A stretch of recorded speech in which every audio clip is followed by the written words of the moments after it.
Which one would you like first, the 2x8 or the record? Let's do the simplest first. So hi everybody, this is Matt. He's teaching us how to use our light board. Hello, hello. All right, so here we are.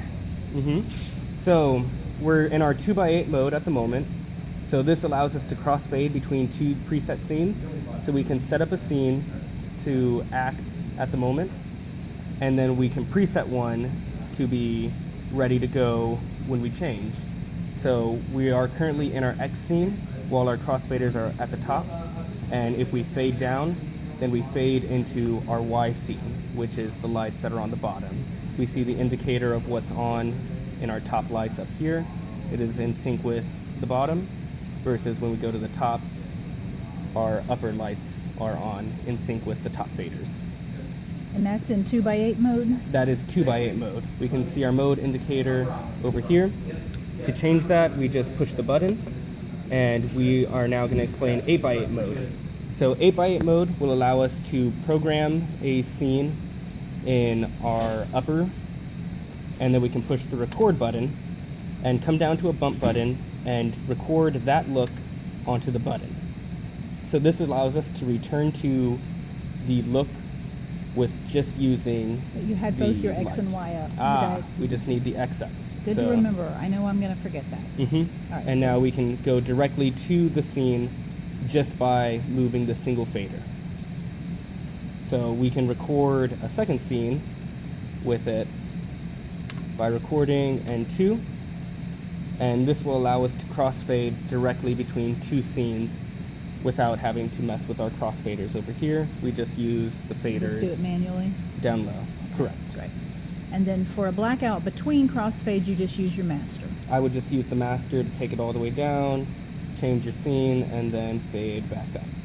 Now for levels, do you recommend using, I guess it just depends on which of the plans you're using, right? So if you're in the 2x8, and no 8x8, sorry, and you're using it like a 2-scene preset, basically, it's better just to do levels on this board, right? Versus just leave your master and your X and Y alone and do everything off of the... Correct. I would stay on the single point and just use the master for blackout. Okay.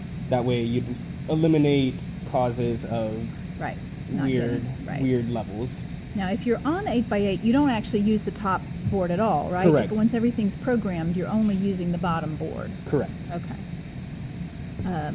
Great.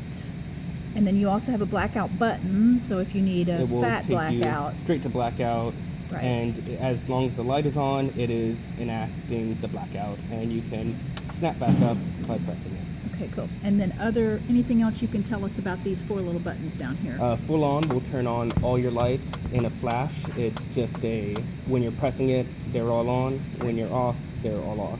All right. The fog machine, it has its own function for a fog machine where it will read if it's ready to produce fog, and you can hold it down to produce fog, but we don't have a fog machine at the moment. And but that's something we can aspire to. It is, definitely. So tap sync is for recording chases, which is over here, and then we have built-in chases that it uses if you would like to just cycle between some chases. Okay. So they go at so that's nothing we need to do, right?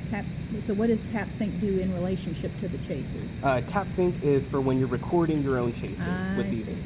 But they're already in there. There are 4 pre-programmed chases in 9 chases. through 12. Built-in chases right there, 9 through 12. Okay. But then 1 through 8, that's what you use to record your own. Correct. Okay. So if we were a rock band, that might be useful for us. Definitely. But we're not. No, So not at the we're moment. not going to use it. Yep. But it's good to know what it does. Okay, so anything else on here? Okay, so now we're going to stop this video and we're going to move around, and Matt's going to show us the dimmers. Bye.